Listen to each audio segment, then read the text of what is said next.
Venezuela vote dispute increases threat of new foreign sanctions. Caracas, Reuters, Venezuela's opposition cried foul on Monday over the ruling socialists' surprise win in gubernatorial elections, raising the prospect of more foreign sanctions against the country as France and the United States both criticized the vote.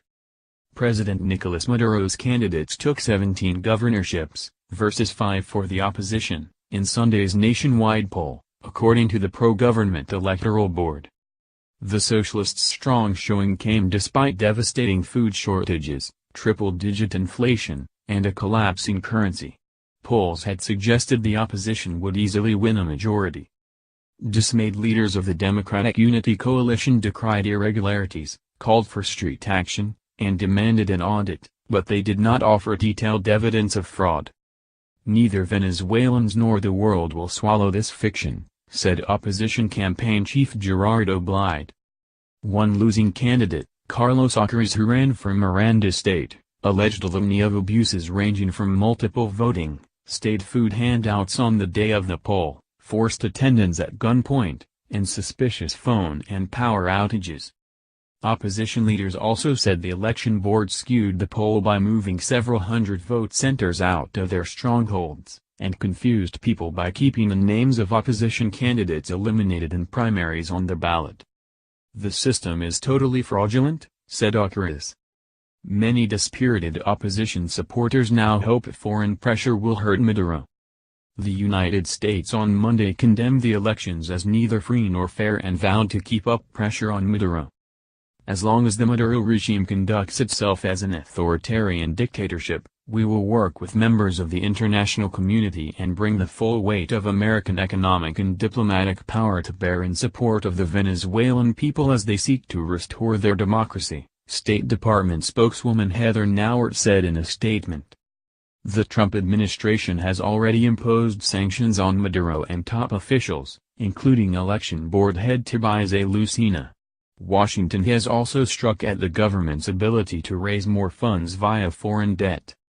The European Union could also take measures against Maduro, a former bus driver and foreign minister narrowly elected to replace the late leader Hugo Chavez in 2013. France, whose President Emmanuel Macron has also called Venezuela a dictatorship, expressed concern at claims of serious irregularities and lack of transparency. Sunday's disputed results will likely dash opposition hopes the unpopular Maduro can be removed in next year's presidential election, and could worsen disagreements over strategy in the perennially divided opposition coalition. Venezuela's government does retain significant support in poorer, rural settings. And it seems unlikely that supporters of the elite-led opposition, which has struggled to capitalize on discontent over the economy, will return to the streets en masse after months of grueling protests earlier this year. The actions failed to pressure the government into holding an early presidential election, freeing scores of jailed activists or accepting foreign humanitarian aid. At least 125 people died, while thousands were injured and arrested in violence. "Obviously, this was a brutal fraud," said David Osorio, 21, who lost an eye when he was hit by a gas canister in the clashes. "But I don't know if going back to the streets is best, because the same will happen and many are simply not willing." Various opposition leaders acknowledged disillusionment and people staying home had played a big role. "We shot ourselves in the foot," legislator Jose Guerra said, noting record turnout of 74% in a 2015 Congress vote, which the opposition won, versus 61% on Sunday. The opposition's electoral setback could further speed a flow of immigrants to other Latin American countries, Spain, and the United States, as many Venezuelans now fear the long-running political crisis will drag on for years. When they lose, they cry fraud. Flanked by his powerful wife, soldiers, and red-shirted party members, a jubilant Maduro painted the opposition as sore losers. "When they lose they cry fraud. When they win they shout down with Maduro," said Maduro, 54. The opposition pocketed governorships including the turbulent Andean states of Merida and Táchira and the oil-producing region of Zulia.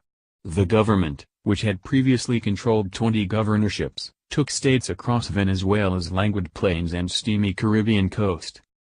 It won back populous Miranda State, which includes part of the capital Caracas, and also won in Barinas, Chávez's home state, where his younger brother retained the top job. Results for one of the 23 states, Southern Bolivar, were still not given by Monday afternoon, though on Sunday the board's website briefly gave it to the opposition. The opposition has denounced fraud in past votes, but it has lacked substantial detailed evidence and there were no conventional foreign observer missions for Sunday's election. Additional reporting by Andrew Cawthorn, Andrina Ponte, Diego Orr, Inurchinia, Corina Pons, Girish Gupta in Caracas, Isaac Arusha in Maracaibo and Arshad Muhammad in Washington, D.C., writing by Alexandra Almer and Girish Gupta, editing by Andrew Cawthorn and Tom Brown.